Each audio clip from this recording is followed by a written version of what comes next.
नमस्कार। मैं AR गौसी आपका पॉलिटी की लेक्चर सीरीज में स्वागत करता हूं। अब हम यहां से पॉलिटी की जो लेक्चर सीरीज है और उसके तहत जितने पार्ट हमने बांटे थे पॉलिटी के कि टोटल कितने पार्ट हैं, उसके कितने आर्टिकल हैं, उनके बारे में अब बताएंगे। अब यहां से हम पार्ट 1 के तहत जो आर्टिकल 1 से 4 तक है उसके बारे में चर्चा करेंगे कि आर्टिकल 1 में से 4 तक में क्या क्या बातें कही गई हैं। और दूसरी बात ये भी जानेंगे कि इंडिया का नाम इंडिया है या भारत, और देखेंगे कि कानून के जो कानून बनाने वाले थे या कॉन्स्टिट्यूशनल असेंबली के जो लोग थे उन्होंने किस नाम पे सहमति दी, या इंडिया का नाम हिंदुस्तान भी है क्या, तो देखेंगे इसके बारे में, और क्या हमारे संविधान में लिखा हुआ है। तो अब हम सबसे पहले स्टार्ट करते हैं जो हमारा कॉन्स्टिट्यूशन है उसके पार्ट 1 में क्या बात कही गई है। पार्ट 1 जिसका टाइटल है union of India and it's territory, ये पार्ट 1 का टाइटल है। पार्ट 1 में ये एक टाइटल है union of India and it's territory. इसके तहत 4 आर्टिकल आते हैं। कितने आर्टिकल आते हैं? 4 आर्टिकल। 1 से लेकर के 4 आर्टिकल आते हैं। अब हम देखेंगे कि आर्टिकल 1 में क्या है, आर्टिकल 2 में क्या बताया गया है, आर्टिकल 3 में क्या बताया गया है और आर्टिकल 4 में क्या बताया गया है, और हमारे देश का नाम इंडिया कैसे पड़ा और भारत कैसे पड़ा। तो देखते हैं आर्टिकल 1 में क्या बात कही गई है। इस पार्ट 1 के तहत जो इसका टाइटल है union of India and it's territory, इसके तहत आर्टिकल 1 आता है। आर्टिकल 1 जो है, ये जो आर्टिकल है, आर्टिकल 1 की लाइन ये है, देखिएगा पॉलिटी में जो लिखा हुआ है, लक्ष्मीकांत की बुक हो और भी जो भी बुक है उसमें लिखा हुआ है India that is Bharat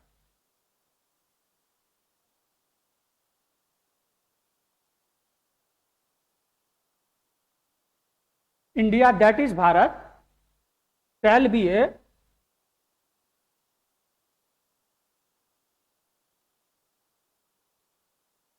union of state कही गई है।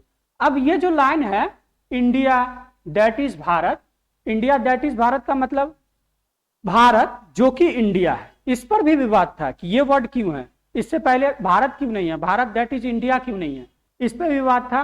और shall be a union of state, ये क्यों कहा गया है, भारत यूनियन ऑफ स्टेट थोड़ी है, फेडरल ऑफ स्टेट है। तो इस पे भी चर्चा करेंगे कि यूनियन ऑफ स्टेट क्या है, फेडरल ऑफ स्टेट क्या है, और दैट इज भारत और इंडिया दैट इज भारत या भारत दैट इज इंडिया होना चाहिए कि नहीं होना चाहिए। देखिए इसमें 2 लाइन है, 2 चीज को आपको समझना है इस स्टेटमेंट में। इस स्टेटमेंट के पक्ष में, इंडिया दैट इज भारत के पक्ष में, संविधान सभा जब संविधान बन रही थी, कॉन्स्टिट्यूशन असेंबली बन रहा था, तो 2 सवाल उठे कि इंडिया का नाम इंडिया रहे या भारत रहे।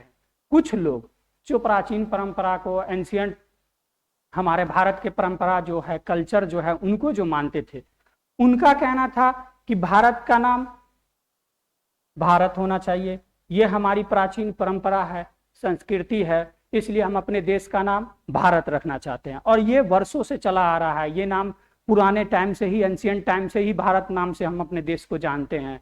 तो उन्होंने कहा कॉन्स्टिट्यूशन असेंबली में कि हमारे देश का नाम भारत रखा जाए। भारत रखने के पक्ष में फेवर दिया कि कुछ भरत कबीले नाम के लोग थे, उनके नाम पे भारत पड़ा। ये भरत कबीला है, उनके नाम पर भारत पड़ा। ये भी एक तर्क था। कुछ लोग ये कहते थे कि राजा दशरथ थे प्राचीन समय में, उनके पुत्र थे भरत, उनके नाम पे भारत पड़ा।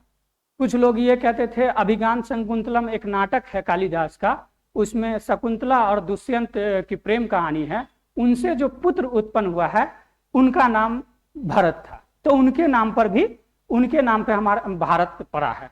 ऐसी बहुत सारी प्राचीन परंपराएं हैं और मान्यताएं हैं जिसके नाम पे कहा जाता है कि हमारे देश का नाम भारत है।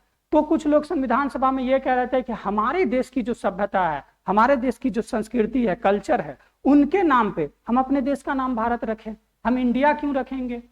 तो एक फेवर ये था जो कह रहा था कि हम इंडिया का नाम इंडिया रखें या भारत रखें या इंडिया रखें। तो कुछ लोग एक फेवर में ये थे कि हम भारत रखना चाहते हैं क्योंकि भारत की प्राचीन परंपराएं हैं, भारत नाम के राजा हुए हैं, भरत नाम के कबीले हुए हैं और भी कई सारे इसकी मान्यताएं हैं। तो इसके तहत वो कह रहे थे कि भारत का नाम भारत पड़ना चाहिए। दूसरा इनका एक और फेवर था, दूसरा फेवर ये कहना था, उनका कहना था कि भारत का नाम इंडिया होना चाहिए, इंडिया कहने में अच्छा लगता है।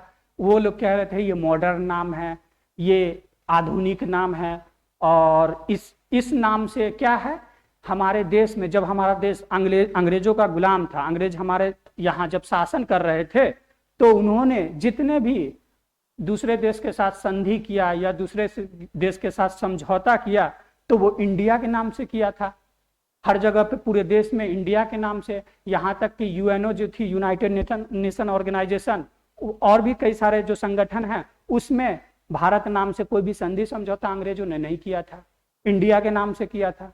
तो अब वो कह रहे थे कि अब सारे देश में पूरे वर्ल्ड लेवल पे इंडिया को जाना जाता है, भारत नाम से ना कोई दस्तखत हुआ है, ना कोई सिग्नेचर हुआ है, ना कोई समझौता हुआ है, तो हम भारत क्यों रखें, हम इंडिया क्यों नहीं रखें, ये मॉडर्न नाम है, तो हम इस नाम को रखना चाहते हैं। दोनों गुट थे संविधान सभा में, कॉन्स्टिट्यूशन असेंबली में, जो एक का फेवर था भारत रखें, दूसरे का फेवर था कि इंडिया रखें। अब इस इंडिया शब्द को समझें कि ये इंडिया शब्द निकला कैसे। इंडिया शब्द के पीछे एक वर्ड है इंडिया, ये वर्ड निकला कैसे। तो भारत में वेस्ट साइड में, नॉर्थ वेस्ट साइड में ये इंडस रिवर बहती है। इंडस रिवर जो बहती है, तो अंग्रेज लोग ने क्या किया, इस इंडस रिवर के जो ईस्ट साइड में लोग रहते हैं उनको जो है ना इंडिया के नाम से कहने लगे कि वो जो रह रहे हैं इंडस के इस साइड में, उसको हम इंडिया के नाम से डिराइव्ड कर देते हैं और कह देते हैं कि ये लोग इंडिया के हैं। तो एक ये है कि इंडस नदी है, उसके नाम पर इंडिया का नाम इंडिया पड़ा, और इंडस नदी के जो इस साइड में, ईस्ट साइड में लोग रहते हैं उसको इंडिया कहते हैं। तो अंग्रेजों ने और भी वो बहुत सारे लोगों ने इंडस से जो इस साइड रहने वाले लोग थे उनको इंडिया कहना शुरू कर दिया। अब इंडस नदी का नाम, इंडस का हिंदी में नाम है सिंधु नदी, इसको हिंदी में सिंधु नदी कहते हैं, सिंधु रिवर। तो अब कुछ मिडिल ईस्ट के, मध्य एशिया के जो लोग आए, ईरान, इराक, इन सबके, उनको सौ नहीं बोला जाता था। क्या नहीं बोला जाता था, वो सौ नहीं बोल पाते थे, तो उनकी जगह पर वो ह बोल देते थे, और ह से हिंदू हो, हिंदू, और हिंदू को ही कुछ बिगड़ा हुआ रूप, इसको हिंदू से हिंदुस्तान कहने लगे। तो इंडिया का नाम हिंदुस्तान भी पड़ गया इस सिंधु नदी के नाम पर। तो इसी को आगे चल करके लोग हिंदुस्तान कहने लगे। तो आगे चल के लोग इसको हिंदुस्तान कहने लगे। तो आप दो फेवर था, तो ये हिंदुस्तान पे तो ज्यादा चर्चा नहीं हुई, ज्यादा चर्चा कॉन्स्टिट्यूशन असेंबली में हुई कि भारत नाम रखा जाए या अंग्रेजों ने जो फॉर्मल नाम रख दिया है इंडिया का, ज्यादातर कहा जाता है कि अंग्रेजों ने रखा है इसका नाम इंडिया, तो ये इंडिया नाम रखा जाए। इस पर संविधान सभा के लोग ज्यादा बहस नहीं करना चाहते थे क्योंकि ये नॉर्मल मामला था, और इससे भी बड़ा मामला और भी बहुत सारे जटिल मामले थे। तो अगर इसी में उलझ जाते हैं कि इंडिया का नाम इंडिया हो या भारत हो, तो हमारा बड़ा मोटिव जो है, बड़ा उद्देश्य जो है, वो पूरा नहीं हो पाता।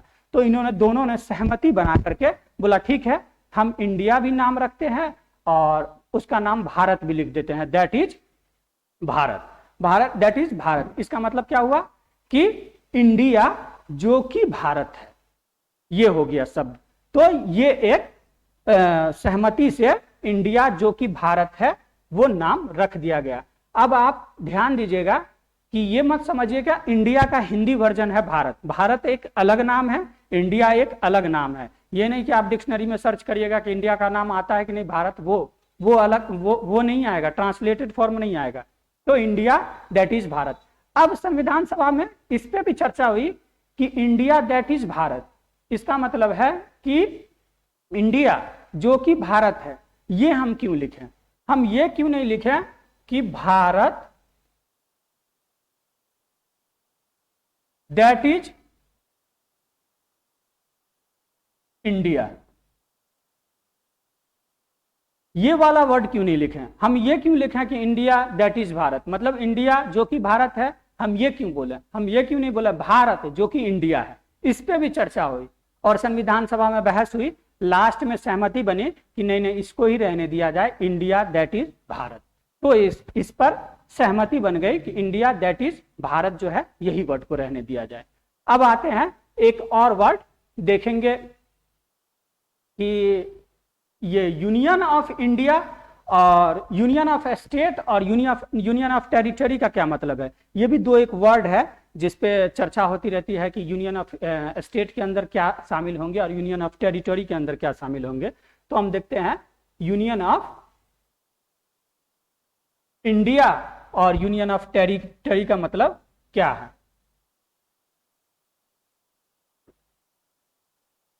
Union of India, union of India का मतलब हुआ इसके अंडर में 28 स्टेट आते हैं। 28 स्टेट के जो भी एरिया हैं वो यूनियन ऑफ इंडिया के अंदर शामिल होंगे।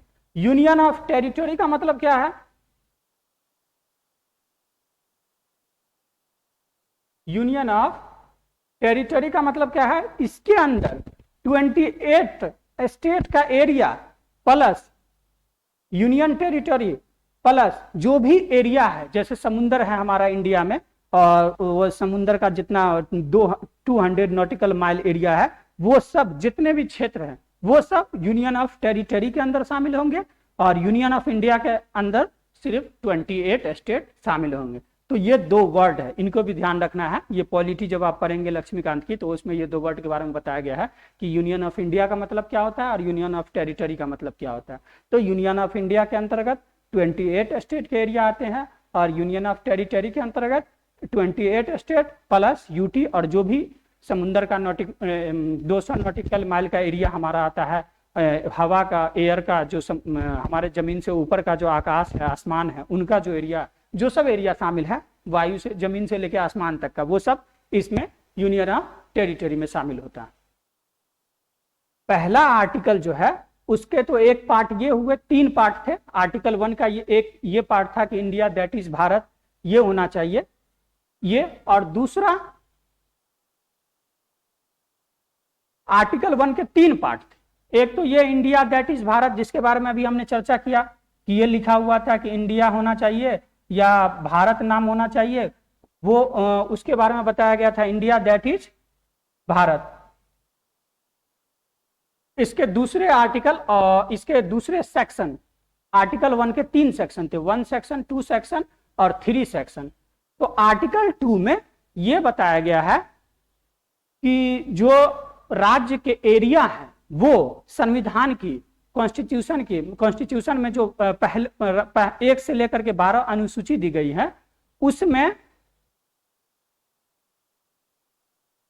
1 से लेकर के 12 अनुसूची संविधान में दी गई है। उसमें पहली अनुसूची में जो राज्य के एरिया डिफाइन किए गए हैं कि राज्य का कहां कहां पे एरिया होगा और कितना एरिया होगा और उसकी कौन कौन सी बाउंड्री होगी, वो पहली अनुसूची में स्टेट का डिफाइन किया गया है कि कौन कौन सा एरिया है और कौन कौन सी ये अनुसूची है। तो अनुसूची 1 में स्टेट के जो एरिया डिफाइन किए गए हैं उसी के तहत बताया गया है कि आर्टिकल 2 में राज्य का, स्टेट का जो एरिया वही होगा, स्टेट का एरिया वही होगा जो संविधान की अनुसूची शेड्यूल्स 1 में जो बात लिखी हुई है, वही बात आर्टिकल 2 के सेक्शन 2 के तहत वही बात लिखी जाएगी। तो ये आर्टिकल 1 के सेक्शन 2 की बात है। अब हम देखते हैं आर्टिकल 2 के सेक्शन 3 में क्या लिखा हुआ। आर्टिकल 1 के सेक्शन 3 में 3 पार्ट है, इसको ध्यान से देखें। इसके 3 पार्ट है। इसके पहले पार्ट के तहत ये लिखा हुआ है कि ये जो स्टेट हैं 28 स्टेट, उनके एरिया के बारे में वही बात जो बताई गई है पहली अनुसूची में, तो उनके स्टेट के एरिया के बारे में बता दिया गया है कि जो राज्य हैं हमारे इंडिया में जितने भी स्टेट हैं उनके क्या क्या एरिया होंगे। दूसरे में ये बता दिया गया है कि इनके यूटी के क्या क्या एरिया होंगे। वो बता दिया गया है। आर्टिकल 3 के जो डिवाइड किया गया है उसमें तीसरा पार्ट में ये बताया गया है कि यूटी के क्या क्या एरिया होंगे। और इसमें तीसरी बात ये कही गई है कि वो एरिया जो हम एक्वायर्ड करना चाहते हैं, एक्वायर्ड का मतलब ये हुआ कि कुछ राज्य हैं, कुछ ऐसे एरिया जो हम संधि से समझौता से हम हासिल करे हैं, उसको इसमें शामिल किया जाएगा। जैसे मान लीजिए कि गोवा है, गोवा जब देश आजाद हुआ था तो गोवा हमारा अंग नहीं था, गोवा राज्य हमारा अंग नहीं था, हमने उससे संधि पत्र के द्वारा समझौते के द्वारा लिया है, तो उनको पहले इसमें शामिल किया गया, बाद में इसको स्टेट के लिस्ट में ला दिया गया। जैसे सिक्किम है, तो सिक्किम पहले हमने एक्वायर किया समझौते से। अब मान लीजिए सिक्किम इंडिया में मिलना चाहता है, तो पहले सिक्किम को हमने एक्वायर किया समझौते से, और उसको फिर इसमें सिक्किम की विधानसभा ने कहा कि हम इंडिया में मिलना चाहते हैं, हमारी संसद ने फिर कानून बनाया, फिर वो सिक्किम हमारे देश में आ गए। तो वैसे एक्वायर्ड क्षेत्र जिसको हम कभी लीज पर लें हमारा देश, कभी हम उससे समझौता संधि समझौता करके किसी को हम शामिल कर ले हम अपने इंडिया में, तो वो ये आर्टिकल 3 के एक्वायर्ड एरिया में आएंगे। तो ये हुआ आर्टिकल 1 के तहत सेक्शन 1 और 2 की बात। अब हम देखते हैं आर्टिकल 1 में क्या कहा, आर्टिकल 2 में क्या कहा गया, उसके बारे में अब हम जानते हैं कि आर्टिकल 2 में क्या कहा गया। ध्यान रखिएगा, ये पार्ट 1 के तहत आर्टिकल 1 से 4 तक बताया गया है, और 1 से 4 में आर्टिकल 1 के तहत अभी हमने चर्चा किया कि क्या क्या बातें हैं। अब आते हैं आर्टिकल 2 में क्या कहा गया। आर्टिकल 2 में यह कहा गया है कि पार्लियामेंट यानी संसद जो लॉ बनाएगी, संसद अपने लॉ के अनुसार, विधि के अनुसार जो वह ठीक समझे, जो वो मतलब वो संसद को जो सही लगे, ठीक समझे का मतलब क्या कि संसद को जो भी सही लगे वो 2 काम कर सकती है, उसको 2 पावर दिए गए हैं आर्टिकल 2 के तहत। 2 पावर क्या है? पहला पावर है नए राज्य को, नए स्टेट को इंडिया में शामिल कर लेगी। जैसे मान लीजिए कोई स्टेट पहले से एस्टेब्लिश है, उसको अगर संसद हमारी देश चाहे तो उसको इंडिया में मिला लेगी। जैसे मान लीजिए सिक्किम है, सिक्किम हमारा देश जब आजाद हुआ तो सिक्किम भारत में शामिल नहीं था। सिक्किम की विधानसभा ने एक प्रस्ताव लाया अपने यहाँ और उन्होंने कहा कि हम इंडिया में मिलना चाहते हैं। अब इंडिया भारत की संसद भी कानून बनाएगी कि अब नया एरिया है उनको इंडिया में शामिल करना है, तो कैसे शामिल करें? तो आर्टिकल 2(1) के तहत नए राज्य को संसद को पावर दिया गया है कि वो नए राज्य को शामिल कर सकेगी। जैसे सिक्किम को शामिल किया गया, तो ये नए राज्य जो पहले से गठित हैं, इसमें बनाने की बात नहीं है, जो पहले से है एस्टेब्लिश उसको शामिल करना, तो ये नए राज्य को शामिल कर सकेगी संसद। दूसरा इसमें क्या कहा गया है? दूसरा इसमें यह कहा गया है कि संसद नए राज्य की स्थापना कर सकेगी। क्या कर सकेगी? नए स्टेट की स्थापना कर सकेगी। नए राज्य की स्थापना का मतलब यह है कि अगर कोई राज्य है, कोई बड़ा सा राज्य है, उसको एडमिनिस्ट्रेटिव चलाने में दिक्कत हो रही है, जैसे बिहार है। जैसे बिहार झारखंड बहुत बड़ा राज्य था, 2000 में 2001 में जब अलग हुआ तो बहुत बड़ा, तो उसको प्रशासनिक दृष्टि से अलग कर दिया गया कि बहुत बड़ा एरिया है, इनको हम ठीक से शासन चलाने में परेशानी होती है, तो उनके बेस पर हम अलग कर दे, 2 राज्य में 2 पार्ट में डिवाइड कर देते हैं। तो नए राज्य की स्थापना का मतलब ये हुआ कि कोई राज्य है उसको काट करके एक नया राज्य बना दिया। जैसे अभी हाल में आंध्र प्रदेश को काट करके एक तेलंगाना राज्य बनाया, तो संसद क्या करेगी? आर्टिकल 2 के तहत वो नए राज्य की स्थापना भी कर सकेगी। अब इसमें एक बात देखिएगा कि इसमें जो है ना, ये नए राज्य की स्थापना या नए राज्य को मिलाने की जो बात है वो संसद करेगी।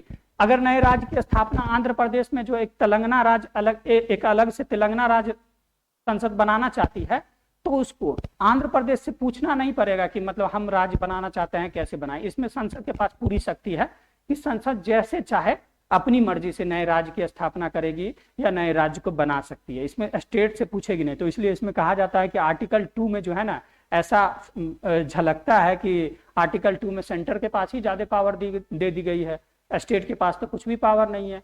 अब जैसे सिक्किम राज्य को मिलाना है तो हम किसी स्टेट से नहीं पूछेंगे कि हम दूसरा स्टेट को लाना चाहते हैं, आप बताइए क्या होगा। तो ऐसे में तो कोई भी स्टेट कह देगा कि नहीं नहीं हम नहीं लेना चाहते हैं, हमारे पास ऑलरेडी इतने सारे पॉपुलेशन है, रिसोर्स की कमी है, तो हम ये नहीं लेना चाहते हैं।